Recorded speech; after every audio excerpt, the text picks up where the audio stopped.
Live now. Yes, we are live. We are live. We are live. We are live, guys. Hey, guys.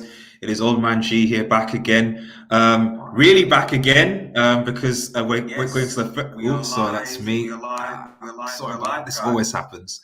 And back again for the return of the Premier League, basically. And I'm joined by someone very, very important. First time that we're doing this, let me introduce you guys to Sava of a Spursy Podcast. Sava, how are you doing, buddy?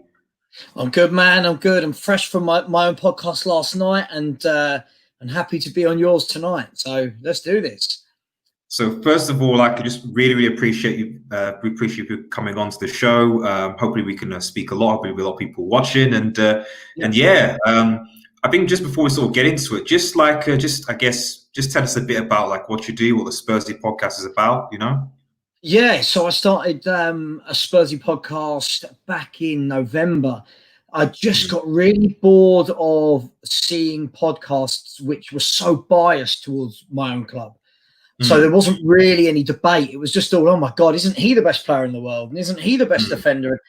And I just sat there and thought, well, hang on, we don't win anything, so this can't be quite true. So I wanted to create a podcast which was open for everyone with different views, and just to delve into some of the really difficult questions that people weren't talking about. And I encourage people to come on to the podcast, to interact, add their comments, yada, yada, yada. So here we are. Fair enough. No, fair enough. That's good. That's good. That's good. So, and like I said, thank you so much for coming on the show. Guys, just also there's a link in the description to the Spursy Podcast YouTube channel. Please head over there, subscribe, and show your support. We're all a big football community together, even though we could be rival fans. So show your support, because I think fan content is basically the future of football. So there we go. So this is our Spurs versus United match preview. And like I said, hopefully this will be a routine format as we go on, where we get opposition fans onto the show so that we can get a bit of diversity. Don't just hear me just talking about how I think United should basically win the game. So let's just get straight into it. I think the first bit, recap lockdown, Oli versus Mourinho. I want to kind of start with you, obviously, Spursy Podcast. Before, obviously, all this lockdown, this COVID, everything that... also, before I go into that, if you guys have questions, please obviously just get your questions in the comments. We'll get them out. We'll get them out on here, read on here. Just ask away to both of us. We'd really appreciate that as well. Remember to like the vid. So yeah, going into it, before lockdown compared to now, how was Spurs? What was the state of Spurs? I mean, look, I covered this last night on my podcast, and going into the actual game we were meant to be playing with you before the lockdown, I believe that you guys are currently on an 11-game unbeaten run, and Spurs are currently 6 games winless. So it was bad times. It wasn't looking positive. It's a tough one because, before the January transfer window, I think, there wasn't really a lot between us. I think there was a lot of yo-yoing of positions. I think we would both agree that we needed to strengthen our squads, and there were some gaping holes. I believe you guys went out and for me, had a fantastic window. I mean, with the capture of Bruno Fernandes, I'm sure we'll talk about him later, but absolutely changed you as a football team, and we didn't do anything. So you caught us, and then after you caught us, you overtook us, and now we're playing catch up. So glad that we're playing you now rather than then. And of course, we've got our 2 main guys back now in Harry Kane and Heung-min Son. So makes a huge difference for us. Okay, fair enough. Okay, and before I obviously just go on to say how we were, like, how do you feel Spurs fans? Because obviously, unlike Manchester United, we've obviously had Ole Gunnar Solskjaer since the beginning of the season. You've obviously had a change of manager from Pochettino to Mourinho. Yeah. How have you felt that transition has been? Like, what is the, I'll tell you what, it's very much Marmite. Look, the whole Poch leaving scenario was very split down the middle. There was the fans who were diehard Poch. He'd taken us to a Champions League final. You know, they 3 years ago we were second in the league. They loved him, and then there were other fans, and this is the camp that I sat in, where it was, well, hang on, if you actually break it down, we've been really poor for a year, and the Champions League run completely papered over glaring holes within our team, within the club. So I was happy to see a change in manager. But I was very keen that if we got a new manager in, it wasn't another Pochettino in terms of somebody who hasn't won anything before, that it was a winner. However, there are many Spurs fans who don't like Mourinho because, I mean, obviously he's ex-Chelsea, so there's the big rivalry there. And the fact that he doesn't play the same brand of football as Pochettino did. So there's that whole argument of, you know, is it substance versus style? And then there's the argument of, well, hang on, is this Poch's squad? Is this Mourinho's squad? So it's been a really messy season. I can't wait for it to be over, if I'm honest.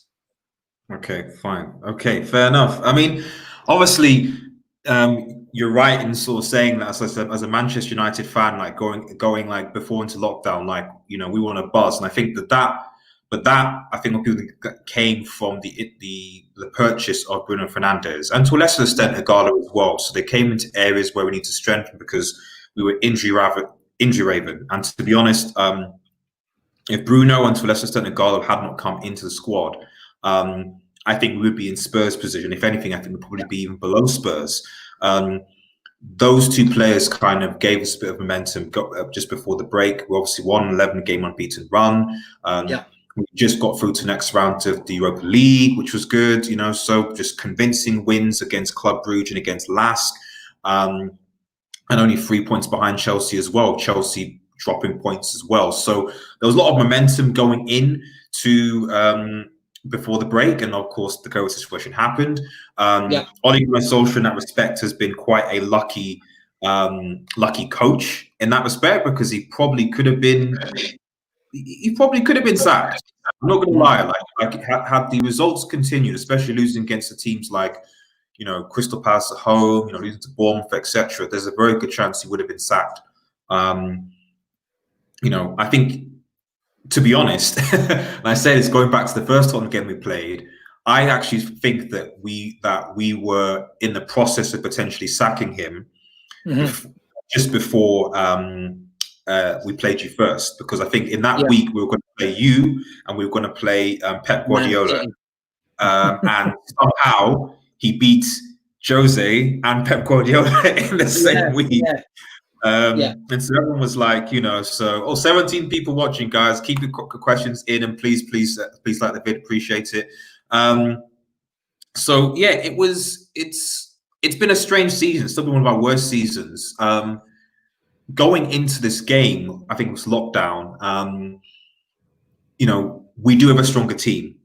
I think that when you think of Pogba and Rashford coming back, that are obviously a fit. When you think of obviously Bruno now coming into this side, he wasn't playing at Spurs last time. When you think of likes of Ashley Young not being in the side, and Phil Jones being nowhere near the side, because we don't want Phil Jones near the Manchester United squad ever again. I'd be happy for him to play for you. I hear Jose wants some new defenders, you know. So by all means, price 50 million, you know, even negative 50 million, you know, we can give them to you, you know, and you don't have to give us anything, you know. We've already got our own terrible defenders. We don't need yours as well, I'm afraid. So you keep him, pack him off back to Blackburn. Because United, I'll summarize this question, you know, saying like, to you, man, how do you feel? What's your opinion on Marcus Rashford? Do you think that he would be a threat for Spurs, basically? Yeah, I mean, I've seen your man in the comments desperately wanting to talk about Rashford. Yeah, look, I mean, Marcus Rashford is he's a danger, isn't he? He's quick. He can play off the channel. He can play through the middle. He's got an eye for goal. He's got pace to burn. Yeah, he's a real worry. And I think you beat us last year at Wembley. 1-0, and I think we had quite a lot of the game, but you undone us with a ball through the middle, Rashford through and slotted it in nicely. He's a good player. I think for me, I think, and you'll probably tell me better because I'm not a Man U fan, but I think the club need to decide whether or not is he going to be a guy that comes in off the left, or is he going to play centre forward and then stick with one of those positions. From what I've seen, I think you look better when you've got Martial on the left and Rashford down the middle. But yeah, he's certainly a good player, very good player, and you know, a really good guy as well. Obviously, with everything that's going on in the press. So yeah, definitely one who our defenders, who aren't that great, should be worried about. Fair enough. Just get another quick little question before we go again to things. So, Reddit Weekly, shout out to you, man, and please head over to channel. There's a lot of good content there. Good to be back. Ollie's got a big selection dilemma with regards to whether Pogba starts. What would you guys do? As a United fan, I would definitely start him. There's no doubt about that, especially if Sissoko's playing. But do you have a? Well, I mean, you're going to be biased and say he shouldn't start, but. Like, if you take that hat off, I mean, what do you think? What would you be concerned? I mean, I think Paul Pogba, forget who you support, whether you're a Man U fan or just a fan of football in general. Paul Pogba divides opinion for obvious reasons. He's one of those where you look at and you go, there is no doubting his ability as a footballer, right? He's tremendous. He's got it all. He can score goals, he can pass, he's strong, he can shield the ball. He's leggy. He can, you know. It just, I suppose, for you guys, it depends which Pogba's going to turn up. Is it going to be the Pogba that plays for France and wins World Cups, or is it going to be the Pogba that other fans think didn't even notice him? So, from my point of view for tomorrow night, I don't know. I mean, I suppose I would rather he played than more of a battling player than like McTominay, who'll get stuck in, but I don't know. I mean, let me throw it back to you if I can. I mean, where do you stand with Pogba? Is he in favour with the United fans? Is he not? What's going on there? I mean, so this is the thing. I mean, I think there's a split. Yep. I think things changed towards in favour because of Bruno, because I think one of the things that a lot of people said of Pogba is that. Does Paul Pogba have the quality around him? And I think that now that Bruno is there, I think now, and like, there's no Manchester United fan that believes that Paul Pogba isn't talented. Yeah, of course. No, there's not. I don't think there's a football fan anywhere that thinks that. I think he's sorry to cut you off, but I think he's another one of those that. It's not about ability; it's about up there, isn't it? And we've got one in Ndombele. There isn't a single Spurs fan that doubts his ability as a footballer, but he can't get it. He can't get it right. Whether it's mentally, whether it's attitude, I don't know. But all I know is with Man United, you've got a nucleus now, and if you can get a firing Paul Pogba. Alongside Bruno, who I think is absolutely class, and then somebody sitting, just letting them do their thing. A younger Matic type player, a Kante and Ndidi, that type of player, letting them two go with Martial, Rashford, and I don't know if you've got a Jadon Sancho. I mean, what a team that is. And I actually tweeted today and said that I feel Spurs will be left behind next year by City, Liverpool, United and Chelsea, because you guys will buy big and we will buy players like Ryan Fraser on a free transfer. So, well, this is, I mean, I'll come back to that because there's an interesting question I wanted to have maybe towards the end of the podcast just regarding the effect of this COVID situation, because I think I was reading somewhere that Spurs were taking out additional loan or something like that. So I'm curious to come back to that point, but I really like you to delve in onto how you think that this situation will impact Spurs' finance, Spurs the club long term, given that announced today Chelsea, for example, have signed Timo Werner for 40 £1 million just out the bat, So and I've had fans all day telling me he wouldn't get in the Spurs 11, and I just despair. I mean, we're so. I honestly despair. I don't know how bad we have to be before we start realizing that our players aren't that good. Sorry, you just for any of your viewers, you've probably got you were probably hoping for a Spurs fan to come on and go, "Oh my God, we're amazing," and United are bad. I think I'm a little bit more down to earth with Spurs than a lot of Spurs fans that think we're amazing. So. Well, Craig Carlo says if Oreo is in the team, United will always have a chance, sadly.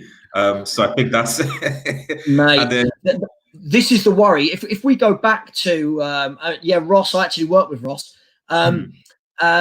If Aurier plays, Aurier is that guy. Okay, basically, a few months ago, I had Steve Perryman on my podcast.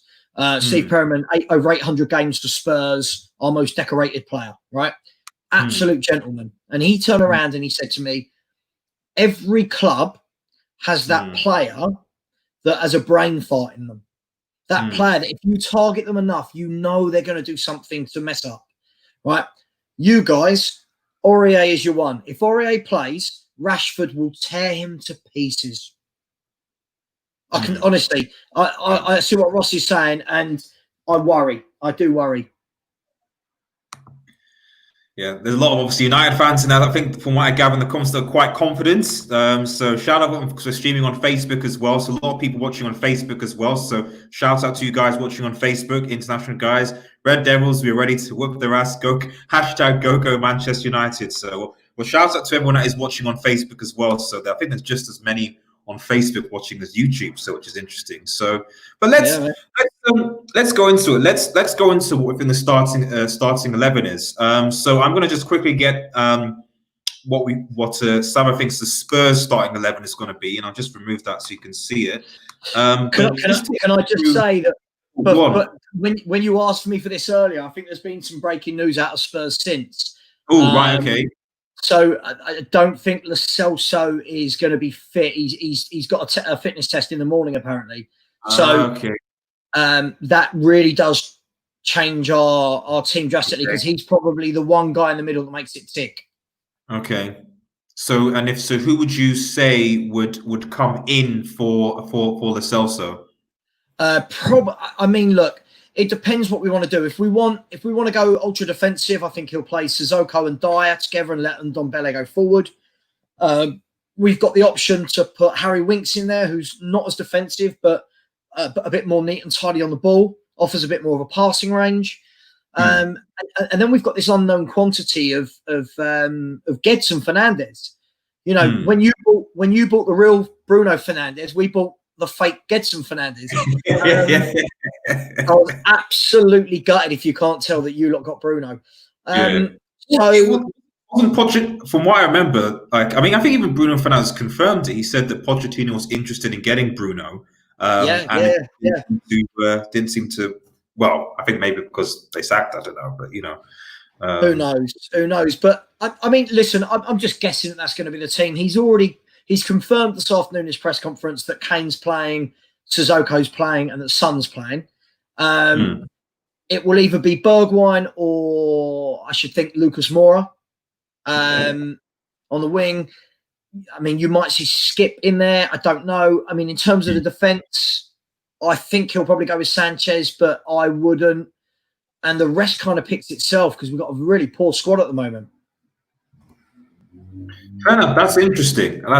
Because I've spoken to a lot of fans. Although to be fair, these were really Chelsea fans, and they seem to be very confident that Spurs were going to be able to do a number. That likes of Kane, the fact that Kane and obviously Son are back, but Bergwijn's obviously going to be sort of playing, and Sissoko obviously being a palace in that midfield, and that gives them that impetus, and that Manchester United sort of might struggle. Do you think that? I think the first one was, do you think that because we know how defensive Mourinho is as a manager, do you actually think he'll set up like this? To be honest, I've been very vocal about this. I don't think we're going to see anything this season that Mourinho wants to actually do, because I don't believe he's got the players to play his system. Okay. You know, Mourinho has always, wherever he's been, has focused on having a really strong spine. You know, having a really good defensive midfielder, a target man, you know, 2 solid centre-backs. At the moment at Spurs, we've got a real issue that we don't have any defensive midfielders. We've got really poor fullbacks and only Harry Kane as a centre-forward. So the last 3 or 4 months we've played without Harry Kane, so we've had no striker. We've got no one to sit in front of the back four, and our fullbacks are poor. So it's been a real mixed bag of team selections, of formations, and I'm not going to judge him until he's had his own players, right, and had a year. So I mean, it's difficult because obviously he came from Manchester United, and I kind of know, you know, I know the Mourinho effect, as it were, you know. So, and you know, there's a big part of me that thinks there's a possibility that he'll win a trophy at Spurs. That's a possibility, because he did win. Whatever you say about Mourinho, wherever he goes, he does win a trophy. And while they weren't major trophies, we still got a Europa League and League Cup from him. And Spurs haven't won a trophy in goodness knows how long. On the plus side, you know, there's a very good chance that he could win Spurs a trophy. But do I think that he is a good coach? And do I think that he's a long-term solution for Spurs? Because I think my biggest surprise when you guys got Mourinho was that I felt that this is not a long-term coach.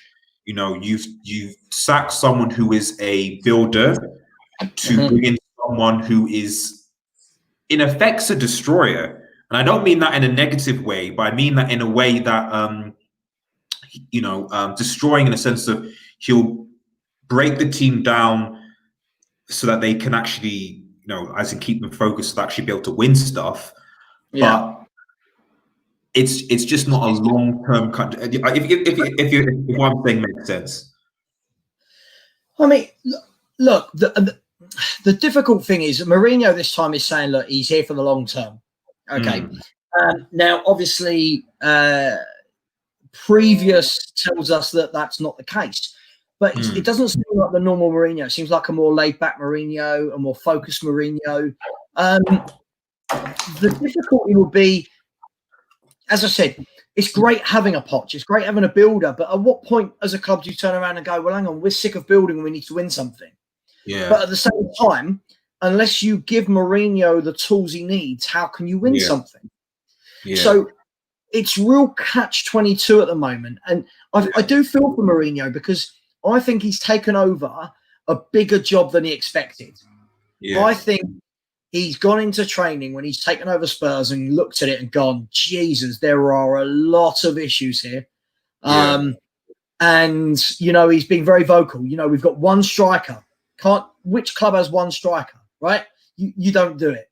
Even you guys who have a couple of strikers went out and got a Gallo on loan. We didn't, you know. So I know you've got an academy. I've forgotten his name. Greenwood. Parrott? No. Spurs. Troy Parrott. Troy Parrott. That's it. Yes. Yeah. So Troy Parrott's just a baby, and this is the problem. Poch didn't play him, and Mourinho are not playing him. That tells me there's something there. Either he's not ready. Lots are suggesting it's attitude, an application. But it's a big ask for an 18-year-old to come in, you know, into a poor team and be the spearhead. So, can I just address one of your guys in the comments? Yeah, there's a lot of comments. I was going to say lots of comments, but a few comments coming in actually. I'll just quickly just go through some. Craig Carlos says in the game, Ori was constantly out of position. That meant Sissoko had to cover, which left massive gaps in midfield, and that's. Kiss confirms we said Lo Celso is out, which is what I think you said. He'll probably in the squad, but won't play. I want to address Average Joe. Average Joe. Okay, yeah. I want to address him. Average Joe. Listen, look, I see what you're saying, my man. Look, the whole shouldn't have fired Poch thing, I think, is very easy when you're looking on the outside, because as I said earlier in the show, he got us to a Champions League final, yes, but what that didn't show was how bad we'd been in the league for a year to 18 months. We hadn't won an away game for 10 months. Now, let that sink in. A Champions League team not winning an away game for 10 months. We won 8 games of his last 30 in charge. We couldn't score. We were conceding. You know, it's very easy to say we shouldn't have let him go. Will Mourinho get us to a Champions League final? I wouldn't expect him to with the squad he's got. I wouldn't. I think last year was one of those really good cup runs. But it's very easy to say we shouldn't have fired Poch. But 6 years, didn't win anything, had one of our best teams for the last 20 odd years. You know, something's got to give. Yeah, I think that's fair enough. I mean, it's weird because, like, on the outside, I would have said, you know, Pochettino has taken Spurs some sort of around top 4 team or mid-table to some regular Champions League football, you know, and certainly, in my opinion, irrespective of what Arsenal fans say, you know, he's when he was there, at least at the interim, he for those years that he was there, I feel like he made Spurs. He superseded Arsenal in that respect. But as you said, that doesn't necessarily mean it's why I banter Arsenal fans say being invincible for our season is great, but there's no trophy for being invincible. But if you have lost, if you'd not won the Premier League, the invincible thing would have meant absolutely nothing. Because I mean, look, I mean, it's like I mean, look, your guy Joe's saying he needed players and time. I mean, let's be fair, he was there for 6 years. You know, when we're talking about time, that's a really long time. He made some very bad decisions in very big games. And he's saying that Mourinho's going to suck the life out of our team. The team has already had the life sucked out of it. Hence why Pochettino left, right? He left us in 14th place, 12 points off of top 4. So what Mourinho actually came in and done was put us back within with a chance of top 4. He took over a team in 14th. So, you know, you've got to weigh it up. You know, it's easy in hindsight to say, you know, that Poch shouldn't have been sacked, but he was doing poorly. Fair enough. I think that's fair enough. I'm just going just a few questions before I show you what the United starting 11 will be. And what players Manchester United worried about in the Spurs team? I would say a Sissoko. Sissoko for me would be the main, just because not this season, but Pogba wasn't playing before. He really made Pogba very ineffective in that midfield. Son is always a threat, but at the same time, he'll be going up against Wan-Bissaka, who has been an absolute beast for us this season. So even though Son is a worry, I'm not that worried going with Son going up against Wan-Bissaka. And Harry Kane. You've got to be scared of Kane, whether he's fit or not. The thing is, I always look back to like that Champions League final against Liverpool when Kane hadn't played for a while and came back, and he looked sluggish. He looked slow. He looked out of form. So I'm thinking he's not played properly for like 3 months. And okay, but I'll throw it back at you. Who has played properly for 3 months? Nobody. I agree, but Kane. Like, we can both agree that Kane is not a player that's blessed with pace.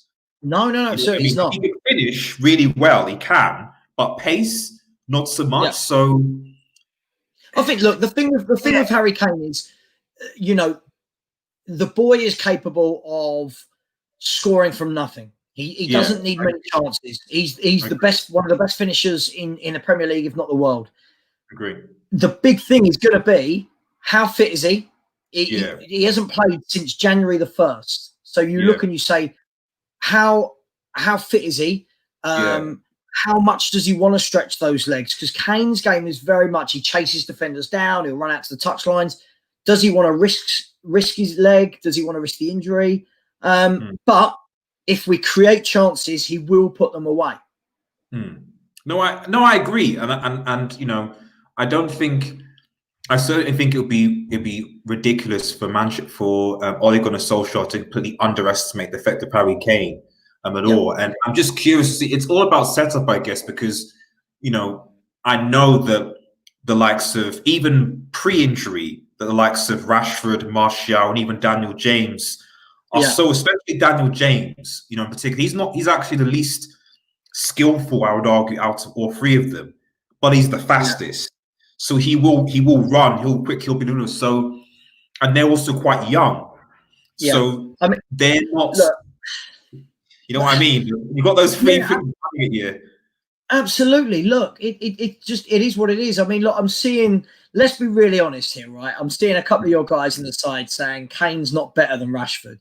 Let's be really honest, right? Okay, I've already said how much I like Marcus Rashford. I've already said it. Let's be really honest. Harry Kane has scored something like 190 goals, already. His goal scoring compared to Rashford's is just ridiculous. I'm not saying, and again, I don't like this whole comparing players to other players, but let's be really honest. If you want somebody to tuck the ball away and it was Rashford or Kane, even Man United fans, if they answered this honestly, right, would say it's Harry Kane. Harry Kane is an amazing goal scorer. Rashford's got the pace. Kane's got the goal scoring. That is why they complement each other so well when they play for England. Right. But for any of your fans to say that he's not as good as Rashford, I just how many golden boots has Marcus Rashford won? It's like, what I would say about Rashford is, because I mean, you mentioned this earlier in the stream, so that I don't actually think Rashford's best position is actually number 9. I actually think Rashford is better actually from on the left. And we kind of saw that when Martial was out, when he had to play number 9, how he struggled to really do that role. I actually think Agarlo was a better number 9. And by that, I mean, I don't mean just in the sense of scoring goals, and I mean in terms of getting into positions. I mean, holding up the ball. I mean, bringing people in. If you ever look at, and I know people will laugh at me, go, Agarlo, what's Agarlo talking about? But if you look at how Agarlo plays, he's playing like a number 9. Right, he's a forward. Exactly. Back to defenders. What we try and do in football now too much is we try and make these players who aren't in a position play that position. So for me, again, like Rashford, I think is the perfect bloke to kind of what they used to call an inside forward. Younger viewers wouldn't know that, but like a wide 2 of the 3, so to speak. I think he's brilliant on the break coming in from there. But look, what we've not got to get away from is, like your man Average Joey, on form Rashford has been better this year than Kane. Well, Kane has got like 17 Premier League goals and has been injured since January. So no, he's not better on form. And Rashford still hasn't overtaken him in the goal scoring stakes, even though Kane hasn't played a game since January the 1st. So I just think there needs to be a bit of, I think sometimes take the biasness out of comments and look at it and look at it rationally, right? Let's be fair. And all the Spurs fans on this link, please back me up. I can see like Craig and Ross and Berry. They'll know if I think a Spurs player is poor, I will say it. I'm not one of these to go, oh my God, he's brilliant. Like I think Sissoko and Sanchez and Ore are horrendous footballers. But one player you cannot go at is Harry Kane. He's just, he's 26. He's going to probably break England's goal scoring record. He's probably going to break Shearer's goal scoring record. So when Rashford even puts 20 league goals in a season together, then these guys can come back to me and talk about Rashford. And then also they're saying Martial or Kane, that's not even a starter for me. That's not even a debate. I mean, Average Joe, this comment, there is truth to it.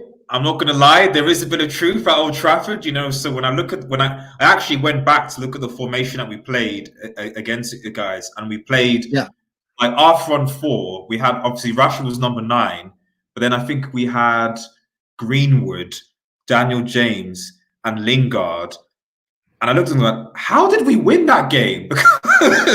Because Lingard, I know how we did. You've explained it so, but I mean, Greenwood has got a lot of potential. I like Greenwood. Seen him play. Like, one of the things I Yeah. like about Greenwood is that he's two-footed, so he can score on his left, he can score on his right, and he actually has, in my opinion, more composure than Marcus Rashford. But for me, Greenwood is more of your atypical striker. When I watch Greenwood play, he's very much get the ball, get a shot off, and he's reactionary. Whereas I don't think Rashford's more a poacher. I think Rashford's very much the through ball, and he'll slot it home. And you know, and I think some strikers are there. I mean, I've just seen somebody say Kane's only there to score goals. Now, straight away, what that tells me is that person never watches Spurs play, because Kane doesn't just score goals. He's a fantastic playmaker. He drops deep. He controls the game from that kind of number, that kind of in the whole number 10 position. And he scores 25, 30 goals a season. So let's be really honest. Let me ask Average Joe and Quas, whatever they're saying, right? Let me ask them. If Harry Kane came on the market tomorrow and Man United bought him for 150, 200 million, whatever, forget the fee, are you telling me he wouldn't start centre forward above any of your strikers? And that's the question I'll ask you. You know he would. You know he would start up front and Rashford would start to the left of him, right? I don't disagree. You know, I mean, don't get me wrong. Do I think he's worth 200 million, which is what Spurs want? Probably not. I certainly wouldn't say that we spend 200. Will someone pay that for him? That's the thing. Will someone pay that for a guy who gets 30 goals a season? In the current circumstances, definitely not. Because I don't think any kind of club obviously has 200. Like, I don't even think PSG or Man City with all their money would be able to sort of. I think reasonable.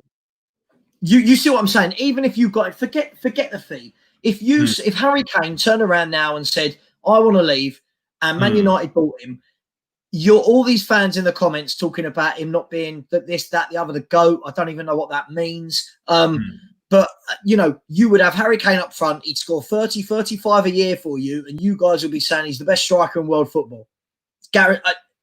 Guaranteed. I'm going to quickly go through what I think United's starting 11 is. We'll keep the questions coming in, guys. This is great. Live chat, good banter. I think it's good. So I'm glad this is going well. Just keep this stuff going in.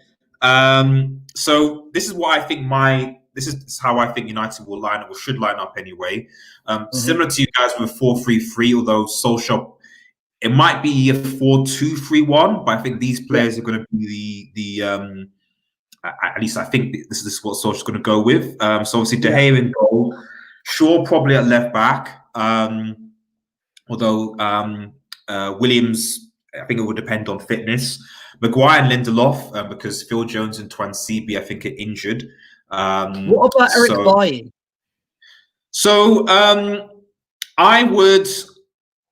It's weird because for me, Eric Bailly is semi-injury prone, and a part of me thinks that because we now are only down to our last centre back, because Phil Jones and Twansibi injured, it would be wise not to risk Eric Bailly in a form, especially just coming back in 2 months from a game where if he gets injured in this game, we're now down to two centre backs. And then you now have two centre backs. You have to rely on Maguire and Lindelof to carry for the rest of the season, and then including Europa League as well. So, he can come on, replace maybe the last 20 minutes or so, but I would just kind of ease him in just to sort of, because we need to kind of wrap. He's probably our best centre back, but you need to wrap him up with cotton wool because he can get injured. So that's my sort of thingy with him. Wan-Bissaka is just, there's really no right. In my opinion, I think he's probably one of, if not the best right backs in the world. Certainly from people often say he should be better getting forward. And I agree, he can do more. And he started to do more post-lockdown. But defensively, this guy defensively, there can't be any debate that defensively, it's difficult to get past him. he's already pocketed Sterling. I think it's Son. He's pocketed Adama Traore. He's pocketed quick, fast players. Before. So he's obviously going to be there. Now the midfield is scary team. Go on. Sorry, it's a scary team. When I look at your pace, when I look at the creativity in midfield, I'll be honest, it worries me because we don't have a defensive midfielder. I think tomorrow's going to be DM. Or what about Eric Dyer, for example? He can't run. He can't run.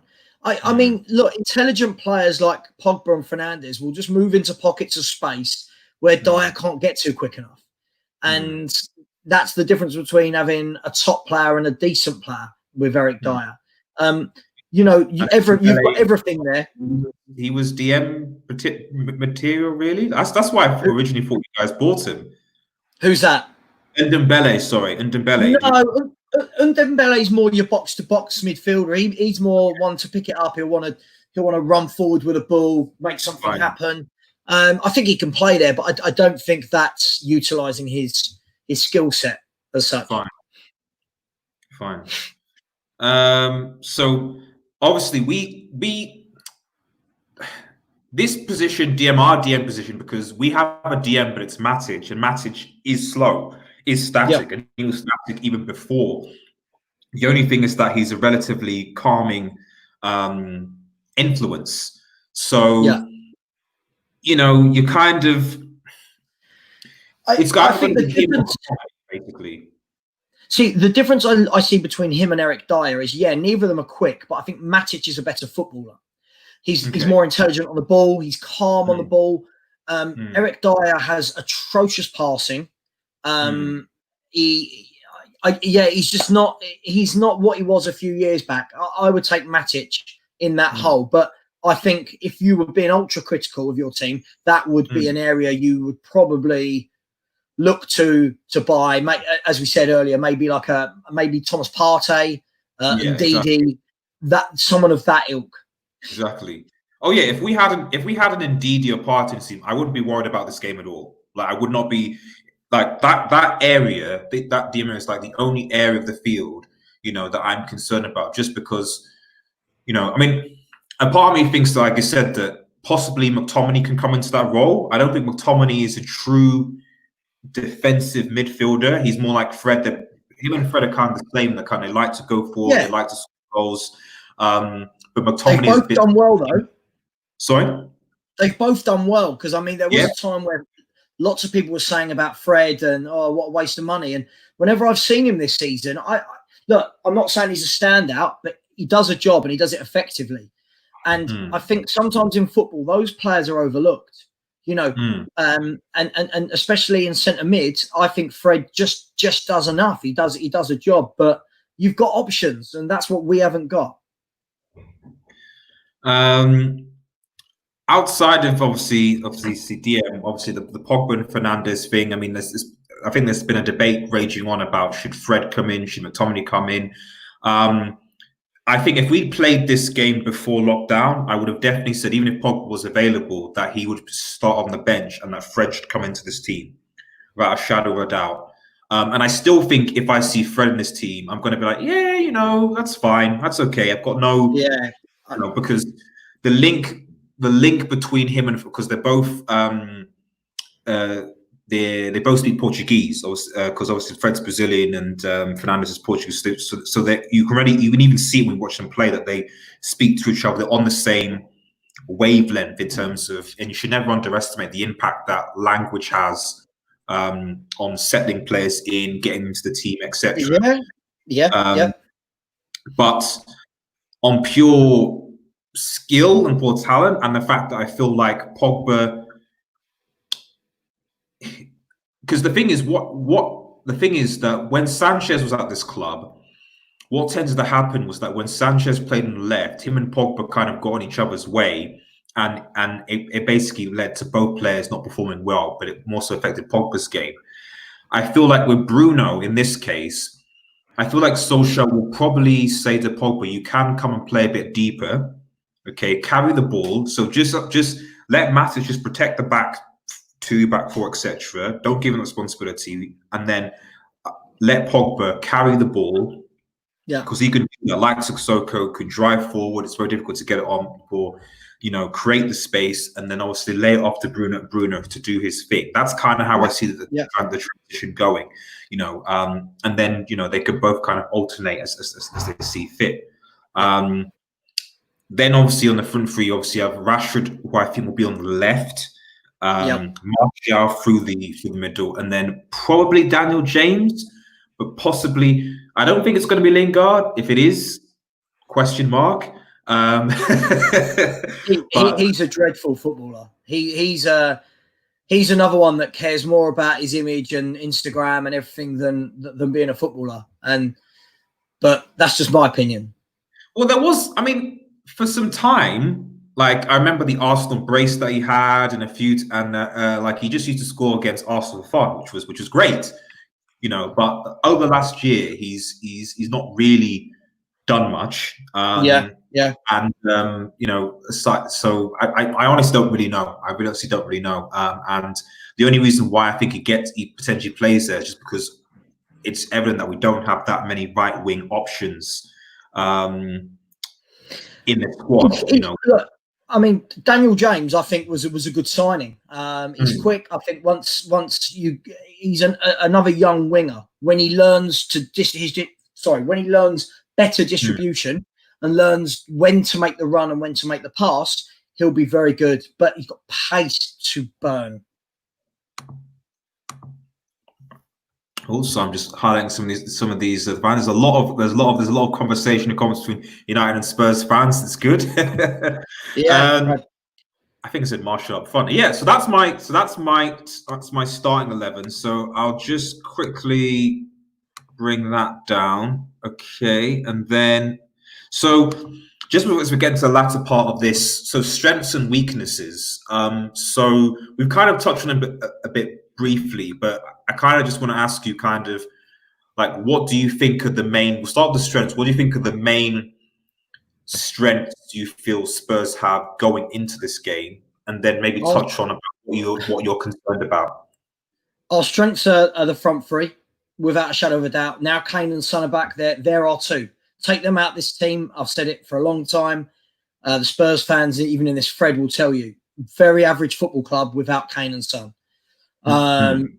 Kane and Son on their day can turn anybody inside out, depending on who plays on the right with them, whether it be Bergwijn, whether it be Lamela, whether it be Lucas Moura. The pace that's there from the two wide men, that will be our danger. Lo Celso, if he plays, is a danger because he can put those balls through the, find the gaps through the channels, through the lines. Our weaknesses, our back four is shocking. Our fullbacks are shocking, and we don't have a defensive midfielder. And my worry in this game is that if you were to start Pogba and Bruno and they were both on form, I just can't see who's going to take that ball off them. So I basically, going that way, strength. Going this way, weakness is the easiest way I could say that. David Price said, Rich, good views, lads, good content. Do you think we could have done with Dele in this game? Obviously, a lot of creativity for me. Absolutely not. Absolutely. Listen, I know this is one that causes debate, causes a lot of debate. Okay. I think Dele Alli is the most overrated football player in the Premier League.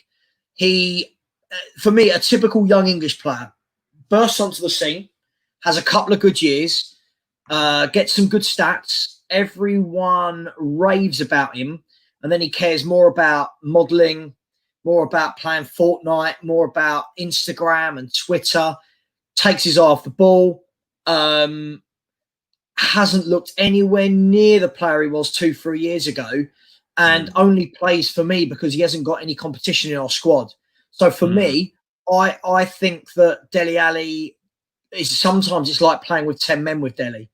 Don't get me wrong. Every 7 or 8 games, he will score a worldie, and everyone will go, "Oh my God, he's brilliant. He's world class." But when he's not scoring goals, he gives the ball away more than any player in the world I've ever seen. It tries little flicks. He really isn't. He really isn't my type of player. So sorry, Is it David Price? Sorry, David. Yeah. No, is the for me no, but I guess we'll never know as he can't play anyway. So fair enough. Sorry, Harry Krumov says I would sell Dele Alli happily. Fair enough. So he's so there's I didn't know that. I don't think I did know that. I didn't think I think I knew that Dele Alli wasn't on some form. I just didn't know there were a lot of Spurs fans that were like, actually, I would be perfectly. He splits the fan base. He splits the fan base because what happens is, and I've seen a lot of it in your in your comment section here, and when I do my podcast, I see a lot of comments, and especially a lot of younger fans want to constantly talk about stats. Sometimes stats are great, but you can manipulate stats however you want. And if you break down a player like Dele Alli's stats, you'll see that most of them are from years ago. Yeah. So that's all well and good. But sometimes I say to people, use your eyes. What's happening now? What is that player giving us now? And for me, Dele Alli is a decent footballer. I don't like his attitude. I don't feel like his heart's in football. And I think Berry's made a great point there. Yeah, he needs a certain system to thrive. He does. He has to. He can only play one way, and that's off of Harry Kane. And you ask him to do a job anywhere else or in any other system without Kane, and he's poor. Fair enough. I don't hold back. It's weird because when Mourinho actually started, when he came, I remember the first couple of games, it looked like he completely revitalized Dele Alli. Like even the goal that he scored against us, I was like, what just happened? Yeah. He's capable. He takes I think Ashley Young and I think was it Maguire, I think, out of the game. You're like, what the in the first few games Mourinho seemed to get what I could see, seemed to get the best out of him. And then somehow, whether that might be, as you said, because Kane got injured, and obviously all the injuries came in, and they had to kind of rely on him himself to try and do something. He just seemed to falter. Well, I think when Mourinho first came into the club, one of his first press conferences, he was asked about Dele Alli, and he actually made a comment and said, that Dele Alli's brother has been playing, as if to almost say to Dele Alli, "Come on, show him what you can do." The first 3 or 4 games under Mourinho, Ali was brilliant, and then he just almost snapped and went back to being. I think the word I would use would be lackadaisical. He's like, when the ball comes near him, wants to be involved. I'm just not sold on him. Sorry, I just don't. Look, the fact is he's not getting in any England squads anymore. No. That tells you what you need to know. No, I think that's fair enough. So, strengths, weaknesses for Manchester United going into this game. I think that obviously the biggest strength is that, at least I feel like on paper, I feel that our squad is basically it's like a stronger squad going into this game. So compared to who we played with in November when we had Greenwood, where I think the front four was Rashford, Greenwood, Daniel James, and Lingard. That was our front four. Our front four now is Martial, Rashford, either Daniel James or Greenwood, and then someone like Bruno Fernandes, for example. Going into that, so it's certainly a lot. It's a lot stronger than it was. Pogba being back, obviously Rashford coming back from injury. Our attacking intent, and even to a certain extent, our defensive intent in regarding Wan-Bissaka obviously being the Luke Shaw. I think that provided that the United players have been professionals, I think we have a decent squad. I think the big weakness for me as United would be it's sort of seeing how fit our left side is in terms of Luke Shaw. So because he's been, before lockdown, he was starting to get really good because him and Brandon Williams were competing. I don't know whether that he'll maintain that. So that's one issue. Obviously, we talked about the issue within that holding or with Matic, and while we do have cover in that area, it's potentially an area to exploit, just given the fact that he's not particularly quick, and neither are Maguire or Lindelof. And one of the big issues that United have is that both of them aren't quick, and it can easily be done with a ball over the top. So I guess what I'm saying is that it's almost like, who's going to be quicker? If our defenders are quicker than Harry Kane, then there's no. I've got issues with this game. But if Harry Kane is quicker than our defenders, then we'll have problems, because because Lindelof and Maguire over and over again have repeatedly been done over with, like, the ball on the top, quick break, where they can't really cope with it. And I think the one you want to watch for that would be Son. If we're talking about pace, Sonny runs all game. Sometimes he runs down blind alleys, but more often than not, he's a threat on the break.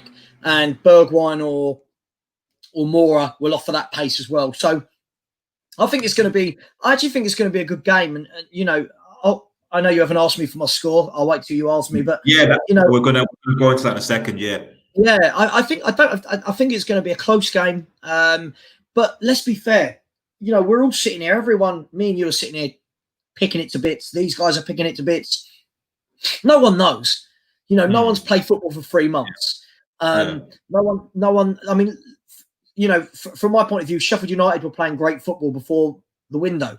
I watched them yesterday against Villa, and they were awful. They were terrible. So you just don't know, what mindset and, different players' personalities. The only thing I would say about that is that, like, looking at, like, some of the bigger teams, I'm not saying that Manchester United are a bigger team or Spurs are a bigger team, but I do see, and this is just looking at the European leagues in general, that there has been a degree of professionalism.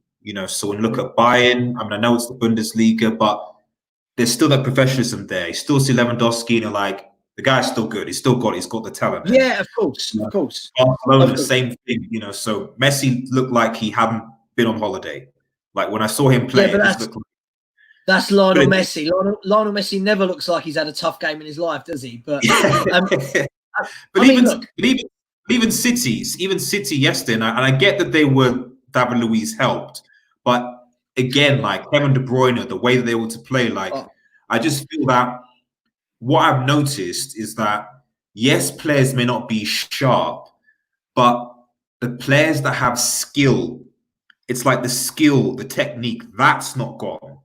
So you've got a technically gifted, skillful player, they're still able to do that. They're still able to sort of intelligent get. What? I said this earlier. I was on another podcast this afternoon, actually, and one of the things that I mentioned was, it was about crowd noise and not having crowds there, etc.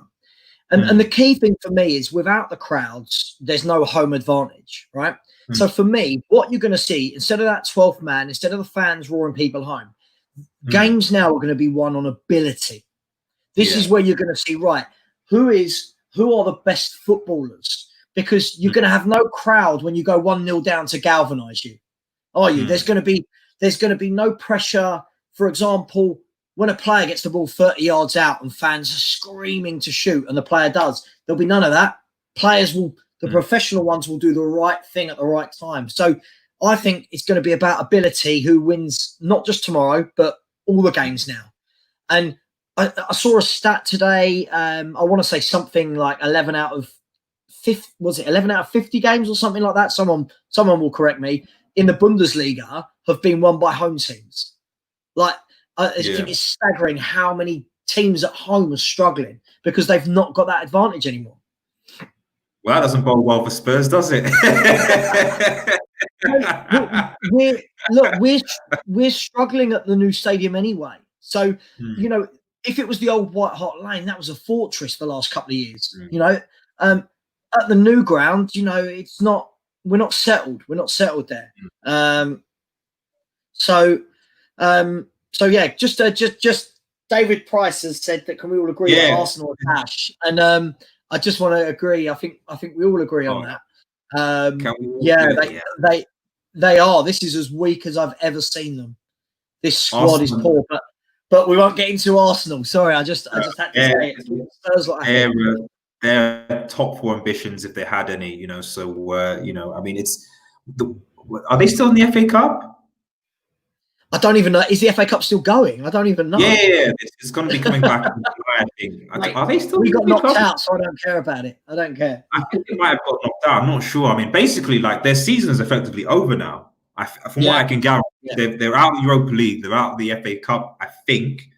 Someone needs to let me know in the comments. Or Arsenal out the FA Cup. Because if they are, then they're not going to get top four. So their season is effectively over now. There is literally nothing for.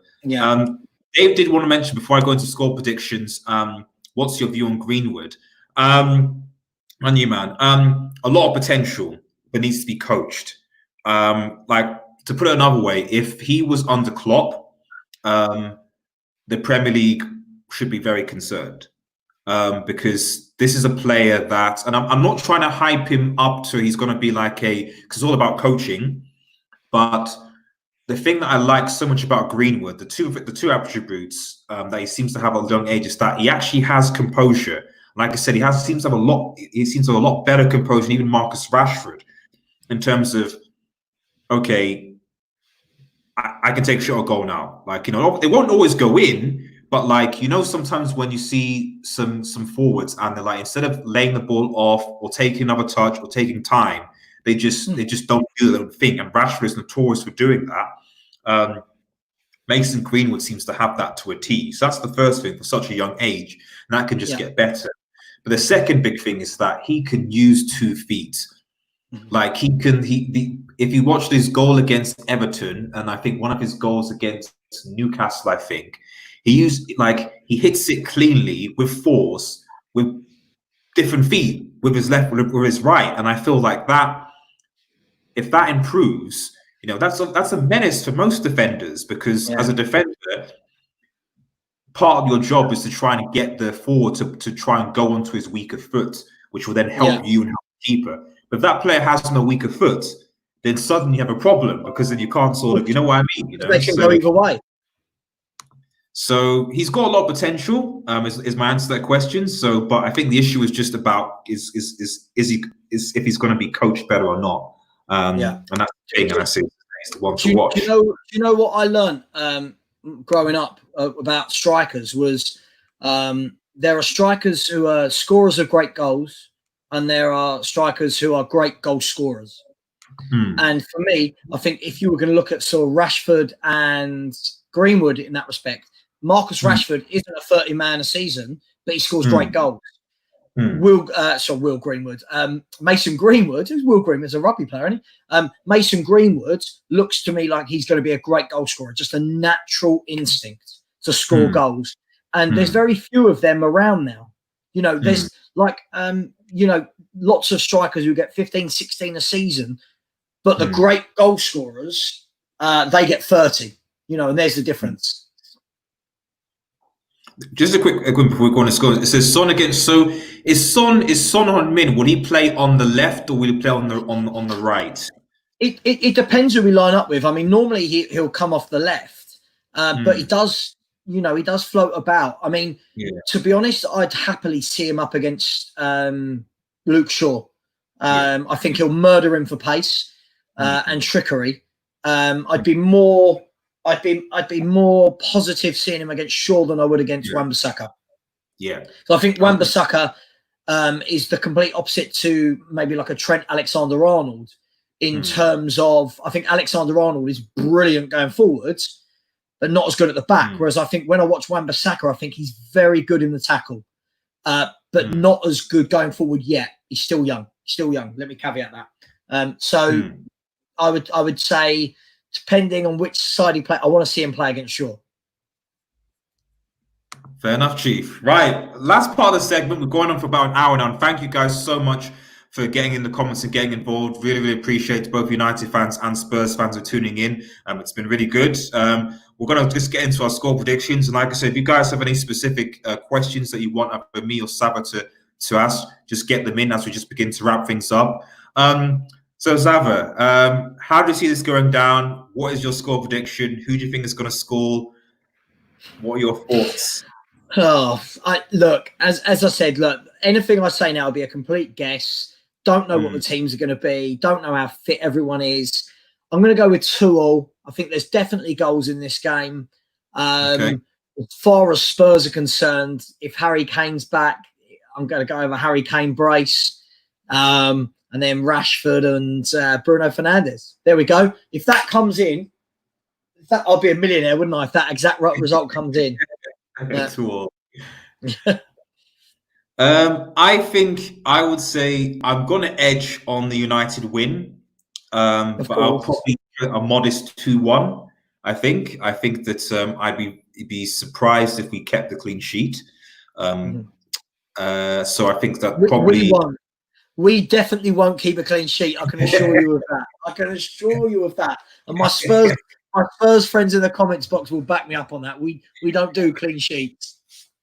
Well, that's. I think that was a strange thing with Mourinho coming in, because I think everyone's like, he's going to sort out the defense. It's going to be tight. It's going to be like, haven't you conceded more goals since he's come in? You know, so like, yeah. But the thing is, as I said, you can only shore up a defense if you've got the tools. The defenders we've got aren't great, and we've got no defensive midfielder. So at the moment, how do you protect that? What do you do?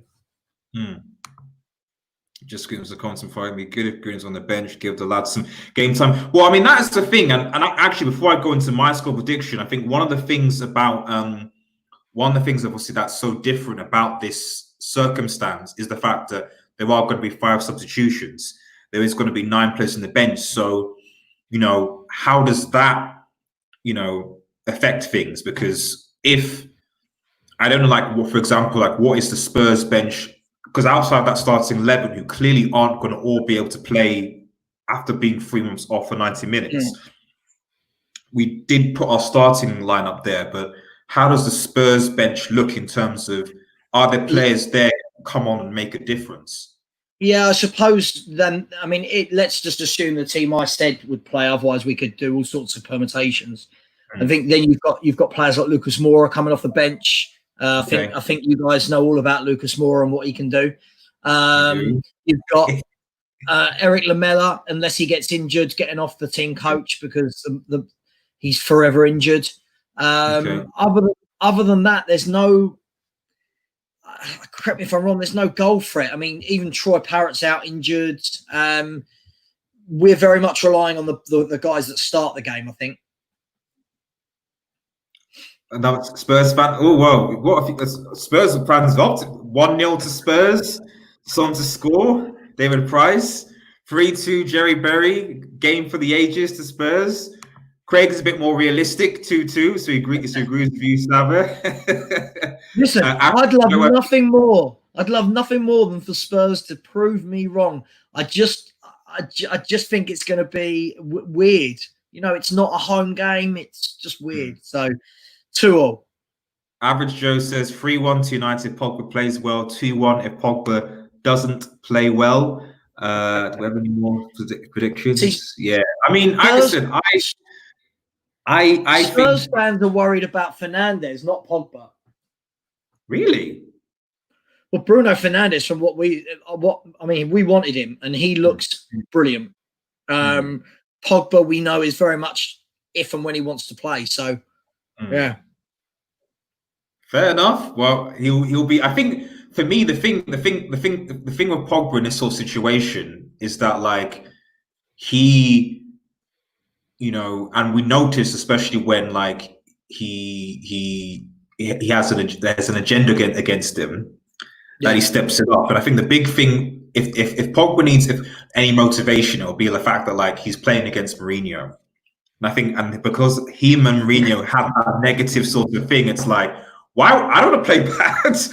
You know, I have a point to prove against this. Like, he's going to come into this game about knowing who Paul Pogba is. He's going to be coming to this game like, I wasn't playing the last one. Did Paul? No, he wasn't. He was injured in the last game. You know, so I'm now coming in. You know, so because I have a point to prove to this guy that, you know, I'm in a different place, etc., etc. You know, just like when Ollie played Mourinho the first time, I think there was an element of, even though Ollie is not as overt, like Ollie's not going to come to press conference and be like, I want to beat. He's not like Mourinho. Yeah, he's not going to say stuff like that. He's a nice enough bloke. But you can kind of see that there was an element of like, I've got an issue to prove. Like, yes, I'm not as experienced, but I want to make a statement. Stuart Allen says, just a few. Man, there are a lot of Spurs fans that are very, very, very optimistic. It says United are scoring because I think. Dave Price said 1-0 to Spurs. And obviously says United are scoring. South says 3-0 Spurs. #Coys. And he also says United ready for Europa again. The only thing I would say, Seth, is that I don't think Spurs will be going into much of anything next season, really, if we're perfectly honest. No Europa, no Champions League. So we'll see. We still got opportunities to get into the Champions League, especially if Manchester City are banned. And speak to your fans that are gassed because they're. I'm not saying anything. I would like to smoke Man United, but it's going to be tough. Yeah, exactly. Sure. What is a clean sheet? So I think he's. Yeah. I think he knows the score, but I mean, like I said, I think it's reasonable to think that because we have the squad that we played against you, and I know there's been 3 months out. I know it's a big thing. The squad we played against you, our tactics was weaker, and we won. And the squad we're playing against this one is stronger. And I think the thing with Mourinho, knowing how Mourinho has played so much, because he obviously managed United, is that Mourinho is not going to set up Spurs to really go at Manchester United. Yeah. He's not, So the question will be, for me, it's actually, how is Ollie going to play? Yeah. Because if Ollie plays maybe too holding, is conservative, is slow, then and allows Spurs to get comfortable and to get into the game, then that's a problem. And then Mourinho can take advantage of that, maybe exploit a mistake, a corner, a free kick, a set piece, a long ball, etc. But if Ollie says, right, we have the faster players, the quicker players, we need to go out and attack this back four from the get-go, I think United will just have too much for Spurs, so because I don't think Mourinho will. I wholeheartedly hope you're wrong. I just don't think Mourinho will. It's more about knowing how Mourinho plays, and even against weaker teams. That was a frustrating thing when he was at Manchester United, was that even against weaker teams, you're like, just go at them. Just go at them. Go at them. And they're like, no, we'll just set up, we'll just sort of wait. We'll bide our time, we'll hit in sort of, and it's just like, so I'd be very surprised if against United, especially because they lost last time, he was going to go, oh yeah, of course, let's go out and play it to Son and pacey wings and cross it in the ball and stuff like that. That's just not how Mourinho seems to play, in my opinion. Am I making sense? I think that's right. I mean, look, it's been a long time. So it's been a long time since anyone's played. So we're going to find out tomorrow night, and then we're going to have another chat next week and see who's won. Cool. Well, I think that's us, guys. Thank you guys so much for getting involved. Like I said, guys, thanks Sava for really coming to the channel. I hope everyone has enjoyed this podcast and this match preview. Make sure, guys, for everyone who's watching, please head over to follow him on @Spursy Podcast on Twitter and click the link in the description. There should be a link to his YouTube channel. Please go and subscribe and support the Spurs fans. I do these things on a voucher of mutual respect to different fans, because at the end of the day, it is a game, and we're just passionate football fans. Remember to like the vid as well, share and subscribe to Red Devil Studio, and follow us on Twitter and X. Have a nice day, guys. Take care, everybody.